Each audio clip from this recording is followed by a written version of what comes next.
When it comes to some of our relationships, China's the big one we hear a lot about. Yep. Tariffs are still in place. Another one that is curious is Cuba.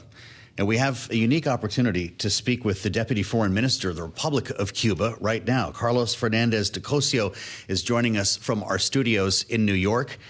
And it's great to see you, Minister. Thank you for being with us today on Bloomberg. I had the pleasure of being in Havana in 2019 for the rededication of the Hemingway House. At that time, I got an earful about the different policy, the different relationship that the Trump White House had with Cuba than the Obama White House. That relationship has not changed meaningfully since Joe Biden was elected, has it? I agree with you. There has been changes in the sense of few areas that the U.S. government has decided are of benefit for the U.S. and are of benefit for Cuba. Cooperation, for example, in law enforcement, in areas of science, technology, health, some academic. But the meaningful part of the relationship, which is the economic blockade and the aggression against the Cuban economy, has not changed. It's been faithfully applied by the Biden administration. So is the outcome for Cuba, sir, the same regardless of who wins in November of this year? Or do you fear that there could be even more intensified policy under a second Trump administration when it comes to things like sanctions and potential economic ramifications for your country? Like most people, we can't guess who's going to win the elections, and it's very difficult to truly understand what they promise and what they're going to do. What we hope, or what we look for, is that whoever wins does not apply more restrictions for example, for Cubans that live in the U.S. to relate with their families and their country of origin, or for business people to have even more limitations to do business with Cuba. We would hope that perhaps they ease them or lift them. Or for Americans to travel. They're prohibited to travel to Cuba in almost absolutely. Perhaps they will give the Americans the freedom to be able to travel as they travel to other countries. That's what we hope. What do you hear from the U.S. when it comes to Cuba's relationship with Russia? Because this is something that is obviously considered a very delicate matter here in Washington. The fact that Russia is investing in Cuba, the fact that Russia, in fact, drafted some Cubans apparently to fight against Ukraine. Is that the point of friction between Havana and Washington right now?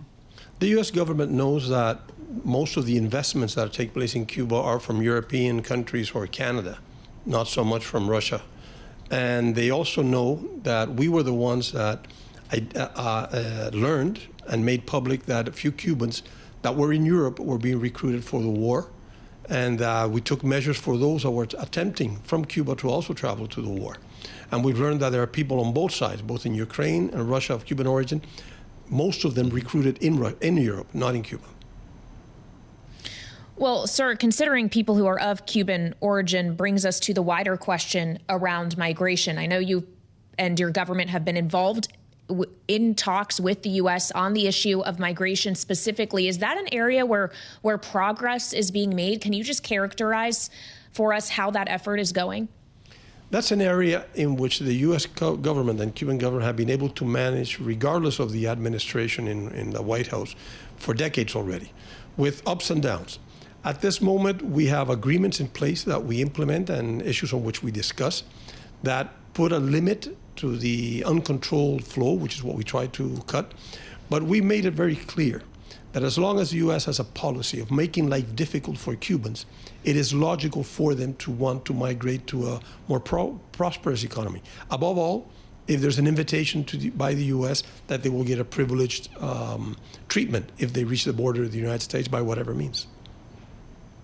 So what is the next step? What are you asking for from Washington? When you talk to the administration, when Havana engages with Washington, what could Joe Biden do now to begin thawing this relationship with such a close neighbor?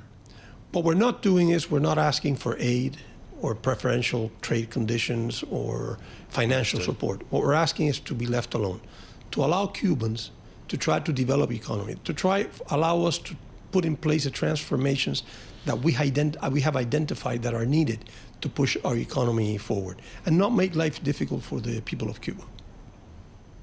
Well, sir, and you alluded to the idea that you think the extent of the migration we're seeing from Cuba may have to do with the difficulty economically of what life in Cuba actually looks like. But is there really nothing your own government can do on your side in terms of civil liberties, for example, that may also play a role in stemming that tide?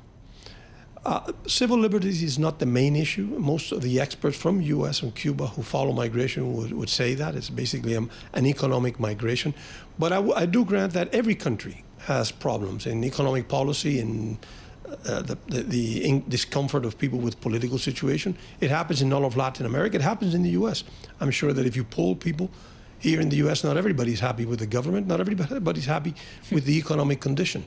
But what's extraordinary, what's unique, is that the most powerful nation in the world has a policy specifically determined to make life as unbearable as possible for the population. And so it's in the hands of the United States to tackle that. It's an illegitimate approach.